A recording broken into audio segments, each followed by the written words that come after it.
Hello दोस्तों, स्वागत है आप सबका आपके अपने चैनल मैथ सर में। तो कैसे हैं आप सब?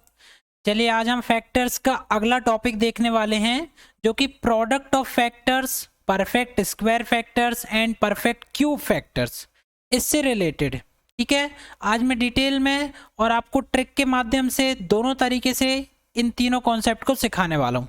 ठीक है, तो चलिए स्टार्ट करते हैं और देखते हैं कि आज की हमारी क्लास क्या है। तो देखिए स्टूडेंट, फर्स्ट जो है पहला हम देखेंगे, सबसे पहले पहला कॉन्सेप्ट देखेंगे प्रोडक्ट ऑफ फैक्टर्स। ठीक है, फैक्टर्स के बारे में अगर आपको जानना है तो मैंने इसी प्लेलिस्ट में एक वीडियो डाला हुआ है, फैक्टर्स का पार्ट 1 है वो। उसमें मैंने डिटेल में बताया हुआ है फैक्टर क्या होते हैं और कैसे निकाले जाते हैं। ठीक है, तो अभी तक आपने वो वीडियो नहीं देखा तो आप देख सकते हो, इसी प्लेलिस्ट में आपको वो वीडियो मिल जाएगा। ठीक है, आज मैं आपको बताने वाला हूँ प्रोडक्ट ऑफ फैक्टर्स। ठीक है, सबसे पहले 12 लिखा हुआ है, 12 ये लिखा हुआ है 12। ठीक, तो मैं इसके फैक्टर्स लिखता हूँ। सबसे पहला काम फैक्टर्स लिखता हूँ। तो इसके फैक्टर्स क्या होंगे? ये होगा 1 2 3 4 6 और क्या होगा 12। 12 के ये 6 फैक्टर्स होते हैं। ठीक है, फैक्टर्स का मतलब ये जो संख्याएं लिखी हैं इनका पूरा पूरा डिवाइड इस 12 में क्या होगा, चला जाएगा पूरा पूरा। तो ये डेफिनेट होते हैं, काउंटेबल होते हैं। 6 ही ऐसे नंबर होंगे जिनका पूरा पूरा भाग 12 में चला जाएगा। ये क्या कहलाएंगे? फैक्टर्स। अब इन्हीं फैक्टर्स का हमको क्या निकालना है? Multiplication, product. कैसे निकालोगे आप? 1 इंटू 2 इंटू 3 इंटू 4 इंटू 6 और इंटू 12। ठीक है, अब आप देखो 4 का 3 में मल्टीप्लाइड करो, 2 का 6 में करो और 1 का 12 में करो। क्या बनेगा? 4 तिया 12, फिर 6 दूनी 12 और 12 एकम 12। तो ये क्या बन जाएगा? 12 का क्यूब। ठीक है, ये कितना हो जाएगा? ये हो जाएगा कितना? 1728। ठीक है, तो 12 के फैक्टर्स का प्रोडक्ट कितना आता है? 1728। क्लियर है? ये बेसिक कॉन्सेप्ट हो गया। ठीक है, ये मैंने आपको इसका मतलब बताया कि हम कर क्या रहे हैं। प्रोडक्ट ऑफ फैक्टर्स का मतलब कोई भी नंबर है उसके जो फैक्टर्स होते हैं उनका मल्टीप्लिकेशन निकालना, प्रोडक्ट निकालना। ठीक है, तो ये बेसिक मेथड हो गई, ये इसकी परिभाषा को बताता है। पर क्या आपको हमेशा 12 दिया होगा? क्या इतना ही छोटा नंबर दिया होगा? और अगर नंबर बड़ा दिया होगा तब क्या आप पूरा यही कॉन्सेप्ट लगाओगे क्या? है ना, अभी तो नंबर छोटा है तो आपने बहुत जल्दी बता दिया, लेकिन जब नंबर बढ़ जाता है तब आप इसको कैसे सॉल्व करोगे? तो उसके लिए हम क्या करेंगे, वो हमारी एग्जाम अप्रोच है। ठीक है, एग्जाम में हमें कैसे सॉल्व करना है।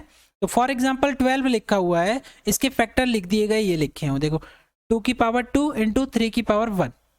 ठीक, अच्छा, टोटल नंबर ऑफ फैक्टर मैंने आपको बताया कैसे निकाला जाता है।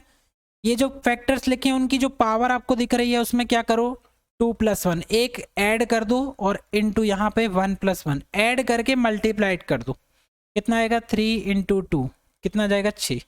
टोटल फैक्टर कितने हो गए? 6। आप यहाँ से भी देख सकते हो कितने फैक्टर हैं, 6। ठीक है, सो टोटल फैक्टर आ गए हमारे पास 6। टोटल फैक्टर आपको निकालने पड़ेंगे। अब प्रोडक्ट ऑफ फैक्टर्स कैसे निकाला जाता है? प्रोडक्ट ऑफ फैक्टर का जो फॉर्मूला होता है वो क्या होता है? जो नंबर दिया हो, नंबर, और उसकी पावर में क्या लिखना है? Total number of factor upon 2। ये कॉन्सेप्ट आपको ध्यान में रखना पड़ेगा। ठीक है, प्रोडक्ट ऑफ फैक्टर का क्या फॉर्मूला होता है? नंबर, उसकी पावर में टोटल फैक्टर अपॉन 2। तो नंबर क्या है? 12, उसकी पावर में टोटल फैक्टर कितने आ रहे हैं उसके? 6, तो उसका हाफ कर दो, कितना जाएगा? 12 की पावर 3। इसका आंसर कितना जाएगा? 1728। तो ये है एग्जाम ओरिएंटेड अप्रोच। ठीक है, एग्जाम में आपको इस तरह से करना है। वैसे एग्जाम्पल लिखा है 120, तो इसके फैक्टर मैंने निकाल दिए हैं, आप इसको अलग से फैक्टराइज कर लेना, बहुत आसान है। इसके फैक्टर हैं 2 की घात 3 इंटू 3 की घात 1 इंटू 5 की घात 1। अब इसमें आपको निकालना है प्रोडक्ट ऑफ फैक्टर, तो सबसे पहले आप क्या करोगे? टोटल फैक्टर निकालोगे। कैसे निकालोगे? 3 + 1 है ना, इंटू 1 + 1 और इंटू 1 + 1 कितना आएगा? ये आएगा 4 इंटू 2 इंटू 2। कितना हो गया? ये 4 चौके हो गया 16। अब निकालना है प्रोडक्ट ऑफ फैक्टर, तो उसके लिए क्या होता है फॉर्मूला देखो, नंबर कितना है 120, उसकी पावर कितनी आ जाएगी, टोटल फैक्टर है 16/2, कितना जाएगा 120 की घात कितना जाएगा 8। तो ये हमारा प्रोडक्ट ऑफ फैक्टर्स हो जाएगा। क्लियर है, आगे समझ में। चलिए अब अगला कॉन्सेप्ट बताता हूं।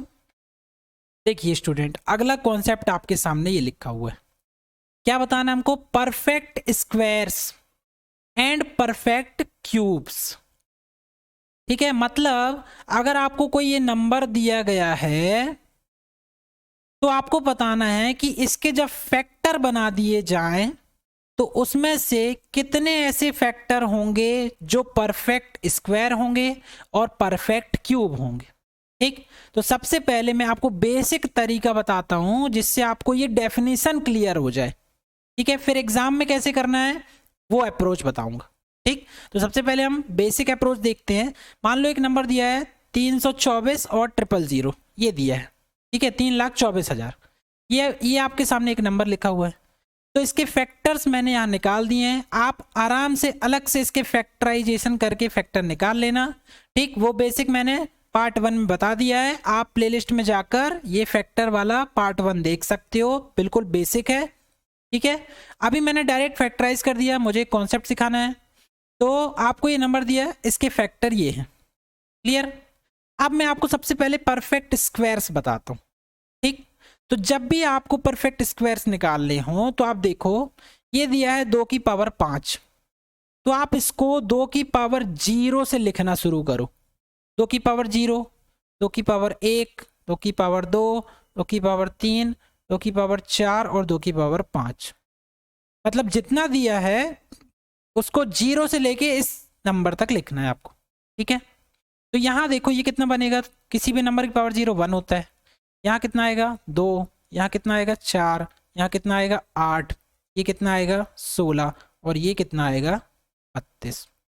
ठीक है, अगला अगला क्या लिखा है 3 की घात 4, तो इसको भी 0 से शुरू करो। 3 की पावर 0, 3 की पावर 1, 3 की पावर 2, 3 की पावर 3 और 3 की पावर 4। ठीक है, इसका मतलब कितना होगा 1, ये 3, ये कितना हो 3 ये 9 हो जाएगा, ये हो जाएगा 27 और ये हो जाएगा 81। क्लियर है, अब देखिए नेक्स्ट है 5, 5 की पावर 3 है तो 5 की पावर 0 से शुरू करेंगे, 1, ये 2 और ये 3।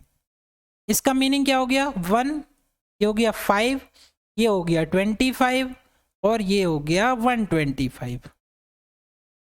क्लियर है, इतना समझ में आ गया। अब देखिए ये इसके समझ लीजिए ये क्या है, इसके ये फैक्टर्स हैं। ठीक है, ये भी एक फैक्टर्स का पार्ट है, ये भी फैक्टर्स का पार्ट है और ये भी फैक्टर्स का पार्ट है। क्लियर, अब आप इसमें देखिए सबसे पहले हम स्क्वायर्स देखेंगे। तो परफेक्ट स्क्वायर्स कौन कौन से आपको नजर आ रहे, देखो इस वाले में देखोगे तो सबसे पहले 1 जो है वो एक परफेक्ट स्क्वायर है, क्योंकि 1 तो ऐसा नंबर है उसको स्क्वायर करो क्यूब करो कितनी भी पावर करो 1 ही बनेगा। तो एक परफेक्ट स्क्वायर ये हो गया। तो किसी नंबर का परफेक्ट स्क्वायर होता है क्या, 2 नहीं होता, वो √2 का होता है, रूट नहीं लेना हमको।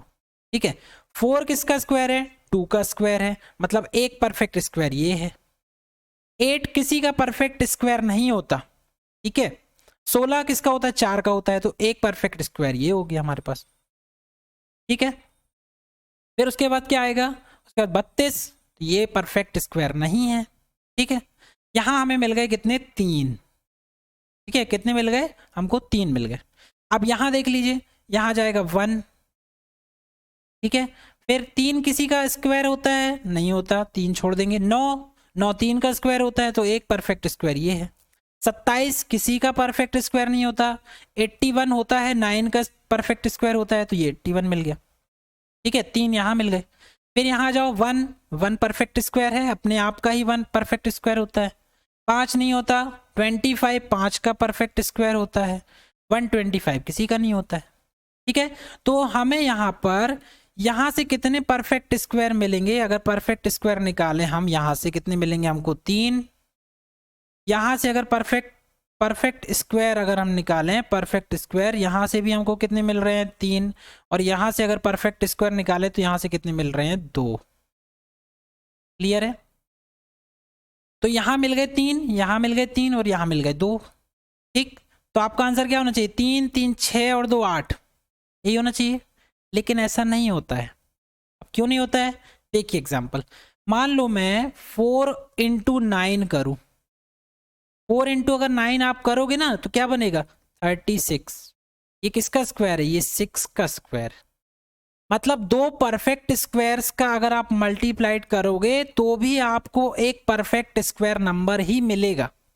ठीक है, मतलब ये 3 परफेक्ट स्क्वायर तो हैं, ये भी 3 है, ये 2 हैं, इनका अगर आप आपस में मल्टीप्लाइड कर दोगे तो भी आपको क्या मिलेंगे, परफेक्ट स्क्वायर्स ही मिलेंगे। ठीक है, तो फाइनली इसका जो आंसर आएगा वो तरीका क्या होता है, 3 3 6 2 8, जोड़ना नहीं है, इनको क्या करना पड़ेगा आपको, परफेक्ट स्क्वायर फाइंड करने के लिए इनको आपको मल्टीप्लाइड करना पड़ेगा। ठीक है, क्योंकि मल्टीप्लाइड करने पे भी आपको क्या मिलेंगे, परफेक्ट स्क्वायर्स मिलेंगे। तो आप मल्टीप्लाइड कर दो, 3 3 9 2 नहीं, कितना हो जाएगा 18। तो हमको क्या मिल गया, परफेक्ट स्क्वायर्स का ये नंबर मिल गया कि परफेक्ट स्क्वायर्स कितने हैं इस संख्या में, परफेक्ट स्क्वायर्स कितने मिलेंगे हमको, 18 18। क्लियर, आ गया समझ में परफेक्ट स्क्वायर कैसे निकाला जाता है। यहां पर कितने परफेक्ट स्क्वायर आ रहे हैं, 18। क्लियर है, चलिए अब देखते हैं क्या एग्जाम में अगर हम इतना बड़ा सॉल्व करेंगे तो हम एक ही सवाल सॉल्व कर पाएंगे। ठीक है, तो ये जो अप्रोच है ये बेसिक अप्रोच है। ठीक है, बेसिक मतलब आपको इसकी डेफिनेशन बताने के लिए मैंने ये इतना बड़ा आपको ये कॉन्सेप्ट बताया है। ठीक, अब मैं आपको एग्जाम में कैसे करना है, एग्जाम की अप्रोच बताता हूं। जैसे यहां पर मान लो 2 की घात 5 ना दे करके 2 की पावर 33 दे देता, तो क्या आप 0 से लेके 33 तक लिखोगे क्या, बताओ, नहीं लिख सकते, है ना। तो वहां पर आपको कैसे जल्दी सॉल्व करना है उसके लिए एग्जाम ओरिएंटेड जो अप्रोच है वो मैं बता दे रहा हूं, कैसे सॉल्व करना है आपको। देखिए यहां पर आपको सबसे पहले ये फैक्टराइजेशन कर लेना है। ठीक, उसके बाद एक एक फैक्टर को देखना है। एक एक फैक्टर मतलब 2 की घात क्या लिखा है 5, 2 की घात क्या है 5, तो इसकी जो पावर लगी हुई है 5, उसमें आप क्या करो 2 का भाग दो। क्यों, क्योंकि स्क्वायर फाइंड करना है, स्क्वायर फाइंड करना है तो 2 का भाग, क्यूब फाइंड करना है तो 3 का भाग। ठीक है, तो क्यूब अभी बताऊंगा, पहले स्क्वायर देख लो। 2 का भाग दो 5 में कितने बार जाएगा, 2 बार, एक शेषफल बचेगा, शेष को छोड़ दो, तो कितना आ रहा है 2। ठीक, फिर ले लो 3 की घात 4, अब इसमें पावर कितनी है 4, तो उसमें भी 2 का डिवाइड दोगे कितना आएगा 2। 5 की घात कितनी लगी हुई है 3, इसमें 3 में भाग दोगे 2 का, तो कितने बार जाएगा 1 बार। ठीक है, अब क्या करना है, इन सब में +1 करना है, सब में क्या करना है +1, कितना आएगा 3 3 और ये 2, बस इन्हीं को क्या कर दो आपस में मल्टीप्लाइड कर दो, कितना जाएगा 3 त्रिका 9 दूनी 18 आ जाएगा ये। ठीक है, तो ये है एग्जाम ओरिएंटेड अप्रोच, समझ गए। पावर लेना है, उनमें 2 का डिवाइड देना है, जो भागफल आ रहा है उसको लिखते जाइए, शेषफल को छोड़ दीजिए, फिर सब में +1 ऐड कर दो और तीनों को या चारों को जितने भी हों फैक्टर उनका मल्टीप्लाइड कर दो, आपका आंसर आ जाएगा। क्लियर है, आगे समझ में। चलिए अब मैं बताता हूं परफेक्ट क्यूब कैसे फाइंड करते। ठीक, परफेक्ट क्यूब के लिए पहले मैं ये सब मिटा देता हूं। देखिए परफेक्ट क्यूब, स्क्वायर समझ गए आप, अब हम परफेक्ट क्यूब फाइंड करेंगे। तो सबसे पहले परफेक्ट क्यूब की डेफिनेशन बता देता हूं कैसे फाइंड होगा। देखो सेम वही तरीका, 2 की पावर 0, 2 की पावर 1 2 3 4 और ये 5। ठीक है, मतलब एक एक फैक्टर को लेना है। पहले मैं आपको डेफिनेशन क्लियर कराऊंगा, फिर आपको इसका शॉर्ट ट्रिक या मेथड बताऊंगा, तरीका एग्जाम में कैसे करना है। ठीक है, ये 4 हो गया, ये 8 हो गया, और ये क्या हो गया 16, और ये हो गया 32। ठीक है, सबसे पहले हमको ये मिल गया।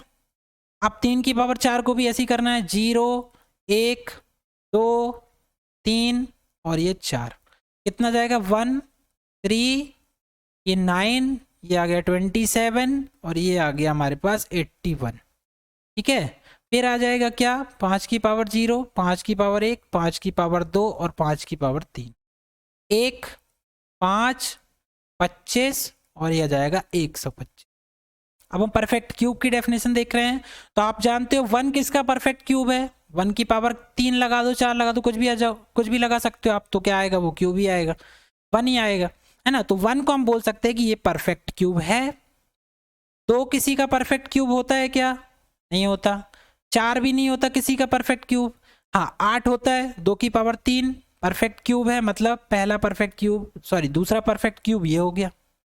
अब 16 परफेक्ट क्यूब होता है? नहीं होता। 32 ये भी नहीं होता किसी का परफेक्ट क्यूब। मतलब कितने मिले हमको यहाँ परफेक्ट क्यूब में? कितने मिल रहे हैं हमको यहाँ पर? 2। ठीक है, इसके बाद देखो यहाँ पर कितने मिलेंगे? 1 होगा परफेक्ट क्यूब, 3 नहीं हो सकता, 9 भी नहीं हो सकता, 3 की घात 3 27 ये परफेक्ट क्यूब हो सकता है 3 का। 81 81 ये किसी का परफेक्ट क्यूब नहीं होता। मतलब यहाँ पर परफेक्ट क्यूब कितने मिल रहे हैं? यहाँ भी 2 मिल रहे हैं।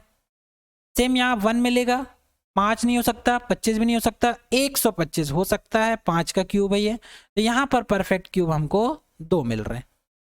क्लियर है? यहाँ भी 2, यहाँ भी 2, यहाँ भी 2। ठीक। अब सेम जो मैंने आपको बताया था कि आपको इनको जोड़ना नहीं है, 2 4 6 ऐसा नहीं करना है। क्यों? क्योंकि अगर आप 8 ले लो और 27 ले लो, क्या ले लो? 8 और 27, है ना। इसको मल्टीप्लाइड करोगे 8 से 56, 5 बचेगा, 8 दूनी 16 और 5 21, 216 किसका क्यूब होता है? 6 का क्यूब। मतलब परफेक्ट स्क्वायर का जब मल्टीप्लाइड करते हैं तो परफेक्ट स्क्वायर ही मिलता है, वैसे ही परफेक्ट क्यूब्स का जब मल्टीप्लाइड करते हैं तो परफेक्ट क्यूब ही मिलता है। तो इनको जोड़ ना करके हमको क्या करना पड़ेगा? इनका आपस में मल्टीप्लाइड। तो इस पूरे नंबर के लिए परफेक्ट क्यूब निकालना है तो इन तीनों परफेक्ट क्यूब्स का क्या है? मल्टीप्लाइड आपको करना पड़ेगा। कितना जाएगा ये जाएगा 8। ठीक है, आगे समझ में? अब ये थी इसकी डेफिनेशन, बिल्कुल बेसिक। अब एग्जाम में क्या तरीका अपनाना है आपको, देखो एग्जाम में सेम वैसे ही जैसे आप 2 के लिए कर रहे थे वैसे ही आप 3 के लिए करना है। तो 2 की घात कितना दिया है? 5। यहाँ पर आपको लेना है पावर। अब वहां 2 का डिवाइड दे रहे थे, यहाँ काय का देना है? 3 का। कितने बार भाग जाएगा? 1 बार। 2 रिमाइंडर बचेगा, उसको छोड़ दीजिए। फिर अगेन 3 की पावर 4, यहाँ ले लेना है 4 घात में और 3 डिवाइड में। क्यों? क्योंकि क्यूब चाहिए। यहाँ भी 1 बार जाएगा, रिमाइंडर को भूल जाओ। 5 की घात 3, यहाँ रिमाइंडर कितना, सॉरी कितने बार जाएगा भाग? 1 बार। तीनों में भाग कितने बार जा रहा है? 1 बार। ठीक है, अब इन सब में क्या कर दो? 1 ऐड कर दो। तीनों में 1 ऐड करो, कितना जाएगा? 2। यहाँ भी 2 और यहाँ भी 2। ठीक है, बस ये तीनों आपके आंसर मिल चुके हैं। सो 2 इंटू 2 इंटू 2 कितना आ जाएगा? 8 आ जाएगा। मतलब इस नंबर में कितने परफेक्ट क्यूब्स फैक्टर्स होंगे? कितने होंगे?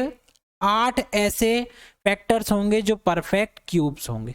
ठीक है, तो सबसे पहले मैं आपको डेफिनेशन बता दिया मैंने, फिर उसके बाद एग्जाम में आपको कैसे करना है वो अप्रोच भी मैंने ये सॉल्व करा दी। ठीक, आगे समझ में? क्योंकि यहाँ 2 की पावर 5 दिया है, अगर आपको यहाँ 2 की घात कितना दे दे? 64 दे दे, इंटू 3 की घात 27 दे दे, इस टाइप से अगर कोई नंबर दे दे आपको, तब आपको निकालने को बोलेगा तो आप फिर इस अप्रोच से नहीं कर पाओगे, है ना, इससे बहुत टाइम लगेगा। ये सिर्फ आपको डेफिनेशन क्लियर कराने के लिए बताया है मैंने। ठीक है, तब आप ये तरीका लगाना। क्लियर है? आपका आंसर आ जाएगा। चलिए अगला एक और सवाल बता देता हूं, जो कि डायरेक्ट मैं आपको फॉर्मूले से ही बताता हूं इसके। ये लिखा है 1296,000। ठीक है, एक ये डिजिट है, इसमें आपको परफेक्ट स्क्वायर्स भी बताना है और परफेक्ट क्यूब्स भी बताना है। तो हम तरीका जान चुके हैं, फैक्टराइज मैंने कर दिया है। यहाँ पर हम डायरेक्ट लगाएंगे परफेक्ट स्क्वायर्स। कैसे निकलेगा? ये 7 है, तो 7 में सबसे पहले आप 2 का भाग दो, है ना, कितना आएगा? ये आ जाएगा 2 3 6। ठीक है, फिर यहाँ 4 है, तो 4 में भी 2 का भाग दो, कितने बार जाएगा? 2 बार। फिर यहाँ पावर 3 है, तो इसमें भी 2 का भाग दो, कितने बार जाएगा? 1 बार। तो 2 3 6, ये 3 बार गया, तो ये 1 जोड़ दो इसमें, फिर यहाँ भी 1 जोड़ दो और यहाँ भी 1 जोड़ दो, कितना जाएगा? ये 4 3 और 2। इन तीनों का आपस में मल्टीप्लाइड कर दीजिए तो परफेक्ट स्क्वायर आपको मिल जाएंगे। 4 इंटू 3 इंटू 2, 4 तिया 12 दूनी 24। 24 ऐसे डिजिट होंगे जो क्या होंगे? Perfect squares. ठीक है, एक बार आपको अप्रोच समझ में आ जाएगी तो कुछ ही सेकेंड्स में आप आंसर बता सकते हो। क्लियर है? आगे समझ में? चलिए अब इसमें क्यूब्स भी देख लेते हैं, परफेक्ट क्यूब्स। तो आपको 7 दिया है पावर में, 7 में 3 का भाग दोगे कितने बार जाएगा, 3 दूनी 6, ठीक है। फिर क्या दिया है, 4 दिया है, 4 में 3 का भाग 1 बार जाएगा। फिर 3 दिया है, 3 में भाग दोगे 1 बार जाएगा। इनमें +1 कर दीजिए, सब में +1 कर दिया हमने, 3, ये 2 और ये भी 2, तो मल्टीप्लाइड कर देना तो क्या आ जाएगा, परफेक्ट क्यूब्स कितने आ जाएंगे, 3 × 2 × 2, 3 दूनी 6 दूनी 12। कितने परफेक्ट क्यूब्स आएंगे, ये आएंगे 12। देखो बहुत आसानी से और कितनी जल्दी आप सॉल्व कर सकते हो, ठीक है। आगे समझ में, तो यही कॉन्सेप्ट था। अब एक सवाल मैं आपको दे रहा हूं, ये सवाल आपको सॉल्व करना है, ठीक है। 5 4 and 4 times 0, ये एक सवाल लिखा हुआ है। आपको इसमें तीनों तरह के कॉन्सेप्ट बताना है कि प्रोडक्ट ऑफ फैक्टर्स कितना आएगा, परफेक्ट स्क्वायर्स फैक्टर्स कितने आएंगे और परफेक्ट क्यूब्स फैक्टर कितने आएंगे। इन तीनों का जवाब आप मुझे कमेंट सेक्शन में जरूर बताएं। Clear? So I hope student आपको समझ में आ गया होगा, पर फिर भी अगर आपको कहीं कोई डाउट है तो आप मुझे कमेंट करके ज़रूर बताएं। मैं पूरी कोशिश करूंगा कि आपके सारे डाउट क्लियर हो जाएं। So thanks for watching. For more update please like share and subscribe.